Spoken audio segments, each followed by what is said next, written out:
Hi, Paula Judith here with today's edition, March 22nd, 2023 of open discussion of marketing romance. Okay, so we are here. I don't know if anyone has anything in particular to talk about. Let me see about getting this on Facebook Live. Just a second here. Sometimes this works and sometimes it doesn't. Let's see if it will work today. Okay, it's going to work today.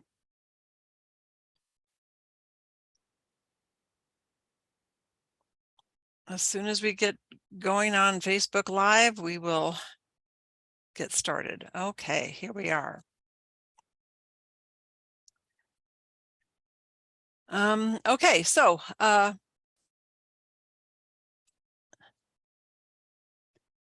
I don't know anybody who's joining us on Facebook Live. You can type comments and I will see them and be able to reply to them. Other than that, we are recording this and we'll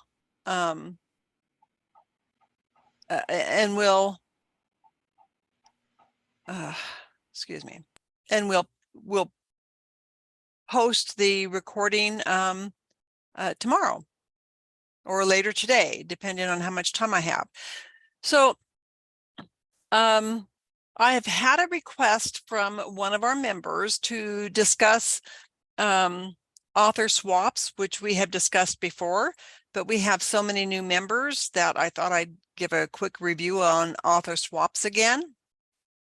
So the idea with an author swap is to build your email list so that you have more people that you can market to directly and communicate with directly.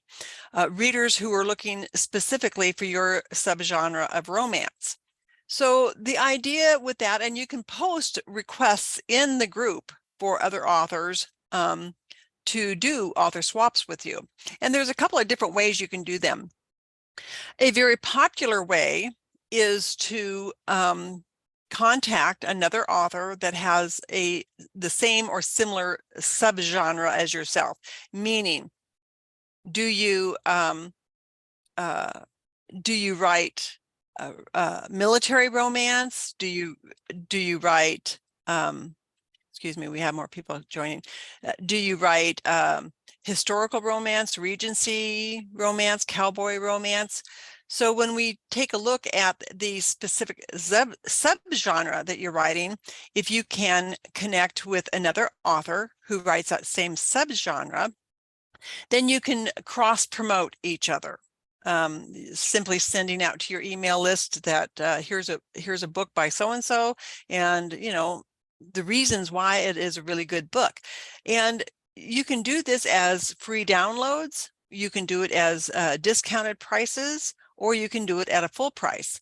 And the idea is that you would create a landing page for your email list, and on that landing page, anyone from the other author who wants to download your book would have to sign on to your email list, and then they would get the download at whatever price or free that you have decided it would be.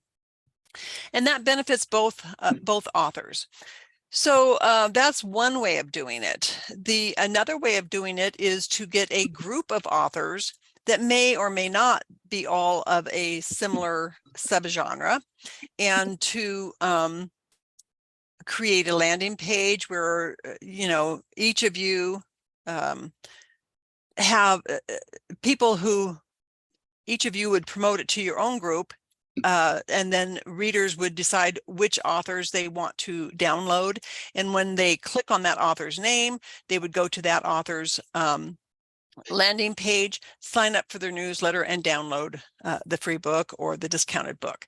So those are a couple ways to do that. And if anybody wants more information about that, they can contact me or put posts in the group about how to do that. So I just wanted to do a quick review of that again, since we have so many new members who might not be familiar with that. It is a great way to build your author list. And since we're talking about author lists, I will also make a comment, and I have to admit I'm a little bit guilty right at the moment of not being in touch as much as I should have been recently with my reader list. But what I found, and this works for me and my readers, what I found is the most responsive that I get with my reader list is if I send out either 2 or 3 emails a month recommending other books, talking a little bit about myself, what I'm doing with my life. I think that's totally boring, but for some reason, readers just absolutely love to know what I'm doing with my life. And I've talked to other authors and they have found the same thing.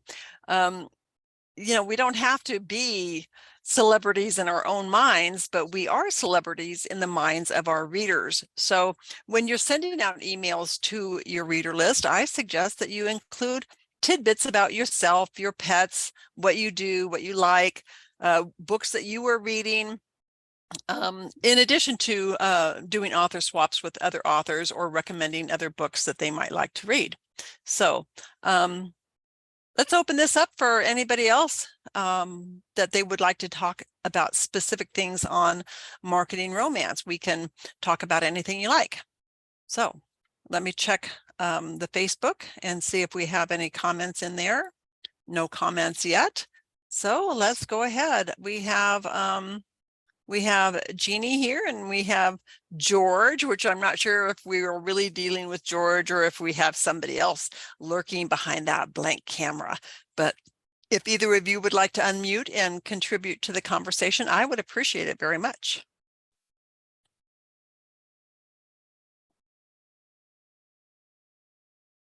Oh, please don't make me just sit here and ramble on by myself, because I don't know everything there is about marketing or anything about your specific books or the process that you are in writing your books that could be helpful.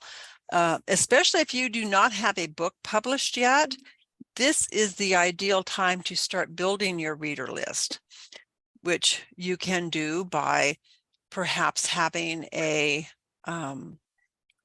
chapter of your book in progress that you can give as a free download to interest people in your writing. You can have a download, this is called a lead magnet to, short stories. But this is the ideal time to start building your reader list.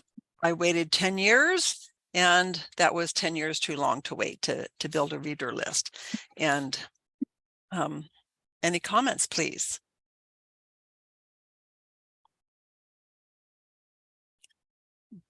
Do we have Jeannie and George, do either of you have a reader list at this time? A simple yes or no, or you could even put it in the chat if you like. So, hi, it's Jeannie. I'm just starting to build my list. And it's funny because I have a marketing background, but for some reason, just nudging myself to do it is a nightmare. So I guess my questions I would have is, you're talking about for a reader magnet or a lead magnet. First of all, do you differentiate the difference between a lead magnet and a reader's magnet? And what would be the difference to you? No, to me, they're the same. The idea is that you want to provide something to people to receive their email address so that you can market to them in the future.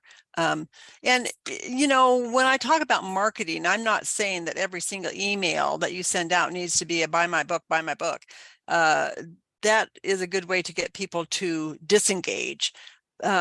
And that's why I was mentioning having emails that simply say, this is what I'm doing today, or these are the struggles that I'm working with, or an interesting thing happened as I was writing today.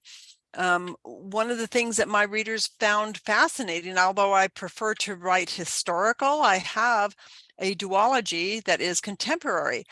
And that started out as a writing practice that I did from the tail end of a dream I had. And it started into a book, and then that book became a second book. And, you know, readers are just fascinated by, how do you come up with your ideas? How do you set up your desk? You know, what is your writing process? So, so the idea of a lead magnet or a reader magnet is something that would be a good example of your type of writing that would interest them to get onto your list. And then, you know, one mistake I made, to kind of shift here a little bit, is that although I write steamy romance, a lead magnet that I had out there was Sweet and Clean. And you know, that was like, okay, now I have people on my list that maybe prefer to read Sweet and Clean, and that's what they're not going to get from me. So that's one thing about a lead magnet. It should be representative of what you plan on writing. So if you write sweet or Christian or steamy or erotica, you know, that needs to be reflected in your lead magnet. Does that help at all? Yeah, it does. How long is the piece that I fulfill? How many words should it be? Because I've heard anywhere from 5,000 to 20,000, and that's a big difference. Yeah. And you know, I was intimidated for a long time about what could I use as a lead magnet, because I saw people out there with an entire novel as a lead magnet, the first in a series, or you know, a 25,000 word novella. But I have seen a lot of lead magnets that are less than 10,000 words. So it could be a short story. It could be just a chapter. It can be a lot of things. I think my lead magnets run around 10,000 words. So, and that applies to whether you're writing romance or any other genre out there. These marketing ideas are pretty universal. So, I mean, this is, and we're talking organic here. We're not talking paid ads. You know, I don't do paid ads. I know a lot of people who do. Okay. I'm sorry, George, you should be able to turn down the volume on the computer that you're using. Or switch to the headphones, such as you did. So, you know, paid ads is a whole other animal. And from like the speakers I interviewed at the summit in February, it was pretty universally agreed that you should not get into paid advertising until you know that you have traction with a book that you already have out there. So a good way to get that traction initially is to do things like author swaps and get those downloads. Now, if you're going to do an author swap and you are on the KDP Select program, you will only be able to do that to other people who are in the KDP Select program, or do it during your 5 days of free downloads for people who are not in that. I think that 5 days is quarterly, if I remember correctly. Does that make sense?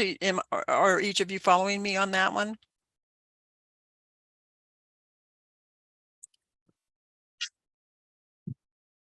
Okay. Yes, sorry, I was muted, totally following. Sorry. Okay. Okay. So yeah, because some people don't understand that when you're in KDP Select, you can't just give away your books to other, you know, free for just anybody. You have to keep it in the Select with another author who is in the Select, or else you need to use your free days to do that. And so that requires a little coordination. If you're wide and don't have everything in KDP Select, then you don't have any restrictions. I found that one out it was a little bit difficult for me. I found that one out when I did a group swap, and I think there was 19 of us in that promotion. And oh my goodness, I think 3 or 4 of them I did not realize were in the KDP Select. And so when we're picking the winners that weren't in Select, is like, well, how are we going to get these books to these people? So they had to actually utilize some of their free days to be able to do that. So, and when I do group promotions like that, I use King Sumo, and typically what I will do is all of the authors will agree to give away anywhere from 1 to 3 ebooks to the winners, and anybody who signs up on, because it's a what do you call it? It's a contest, I guess. And anybody who signs up, then they're put into the pot. And on the day that we say that we're going to give the prizes, King Sumo does a random drawing for us, and then that those winners are allowed to download the books. And with that one also, everybody's put onto the list so that anyone can sign up to their particular list. With a King Sumo, you can't just give the list to everybody.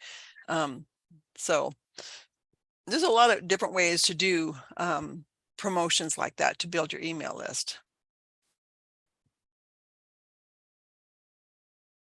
Okay. So do we want to talk about any other methods of marketing? Actually, other than, can I ask you a question, since you you're most certainly can. senior romance? Have you found any issues with Amazon reclassifying your books as erotica because they're steamy? I've heard Yeah. I've heard stories. In fact, someone told me she was beta reading a book. One of her authors she beta reads for, and the woman had to take down her novel because it was reclassified from romance over to erotica, and it only had 1 sex scene in it. Yeah, I haven't had that issue, but I have heard the same thing. And I don't know that you really have much recourse. And I don't think it's really eyes on. It's, I think, an algorithm thing. I do believe that you are able to get in touch with them and say that you want to be reclassified and give an argument of why you want to be reclassified. And I don't know if the intensity of the sex scene might have caused that, or there's a lot of like reverse harem and things of that nature these days that maybe Amazon is saying, oh, well, we don't like orgies. I have no clue. But I haven't had an issue with that. And when you talk about steamy romance on a 1 to 5 basis, I consider myself falling somewhere in about 3, so Yeah, I think I'm probably a 3 or a 4, and I do have a scene in there about a reverse harem, what you're calling a reverse harem, and now I'm rethinking it. And I hate to write a book based on out of fear of what may happen. Do you know what I'm saying? Because you don't know. Absolutely. No, I absolutely do know what you mean, because that's like censorship. Now, I have been told, and I don't have personal experience with this, but I have been told that the issue of being considered steamy romance versus erotica is that Amazon doesn't let you advertise erotica where you can advertise steamy romance. So that's kind of a question. Do you see yourself wanting to advertise that particular book in the future? And if so, how they classify it could become an issue. But again, I think that most of the issues that people have had with that have been algorithms. The robot sees something and decides it's one thing, and getting in touch with them and actually getting eyes on makes a difference. Yeah, I heard the same thing, that it's a bot basically looking at the content. I also heard that it's the percentage of words. So percentage of sex scenes versus percentage of non. But once again, it's all word of mouth. I'm hearing this. Nothing's on Amazon as you cannot do this, or you know, rules and regulations. Yeah, and So I typically have three to five sex scenes in my books. You know, I run about in the 90,000 word range. And you know, a minimum of three sex scenes in my book. So, you know, I have no clue. And I don't know if you contacted them, if they would give you any guidelines on that. It would be nice to receive some guidelines. I mean, it's not in their interest to restrict us because number one, romance is the biggest genre in fiction. And number two, if an author wants to advertise, if they're classified as erotic, then they can't advertise. So exactly. it's not in their best interest to be classing steamy romance as erotica if it's not. And then you have, you know, then you have that kind of in between line of erotic romance, you know. And, and that's actually research I'm doing. I'm looking at some of my favorite authors that have STEAM in their books. And I'm Mhm. looking at what categories they are. And they seem to start with the category of women's fiction, and their second category is romance. So I'm not sure if that's how they're getting around it also, is that their main category is women's fiction and not romance. I don't know, because I think I always put romance, historical romance first or contemporary romance first, and then go into the others. And then since we're on the topic of Amazon categories, are you aware that you can request more than just the three categories they allow you to upload initially? Yes, I am. Yes, I Okay. am. Yeah, because Yeah. you can get categorized as many as 10. But you have to request the additional ones and you have to give them the exact breadcrumbs of how to get there. You can't just say, I want to be in here. You know, you have to say, you know, um, uh, general fiction, romance, Yeah. historical regions, whatever, you know, the the breadcrumbs are. So But I'm also seeing two different sets of categories, one for books and one for the Kindle version. And I didn't realize you set that up, the categories separately. Yeah, I thought it would carry over. no, it doesn't carry over. And things that I did not know and was enlightened about in one of the interviews for my summit was that it is better if you're releasing a new book, it is better to release the print book and you know get that first 5 to 10 reviews on that print book before releasing the ebook, and that way the reviews will carry over to the ebook. And if you release them at the same time or release the ebook first, those reviews will be just based on either the ebook or the print book and not carry over to both of them. So that's kind of an interesting thing to find out there. So it's really important to have your beta readers or your ARC team have access to your book on Amazon prior to the release date, so that on the release date they can get those reviews up there. And I didn't ever realize that. I thought that once you put it up there that it was released, but you can actually put it on pre-order and have the ARC readers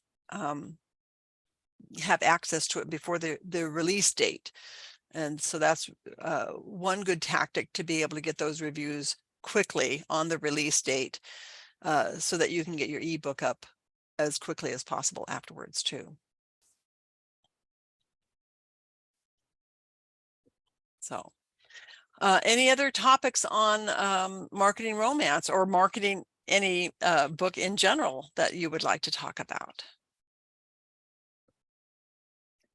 When you're marketing social, are you on social media, first of all? Yes. And what social media tools or platforms are you finding working these days for you for steamy romance? Well, most of my activity these days on social media focus on romance authors rather than romance readers.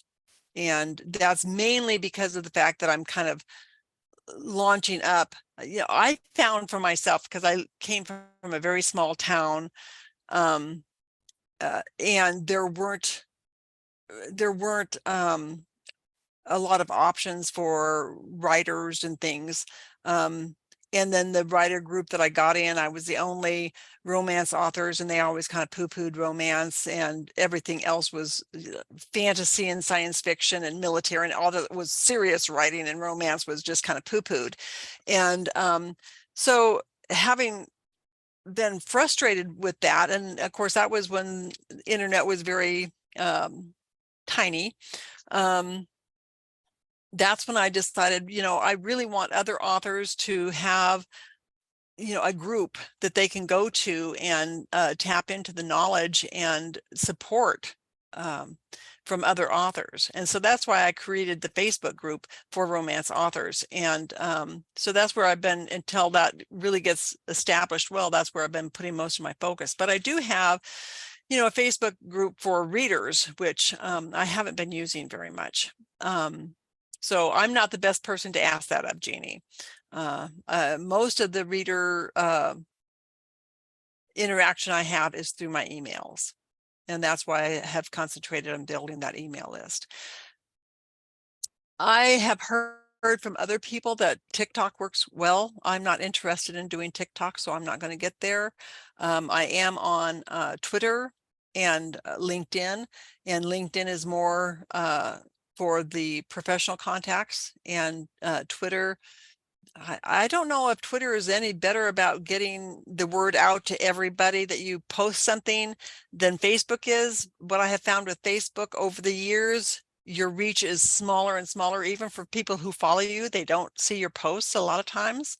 So I don't know what is the best way to go. If you want to be very active with a reader group, everybody that I talk to says Facebook is the place to be, because of the ability to have the conversations going back and forth and doing events for, for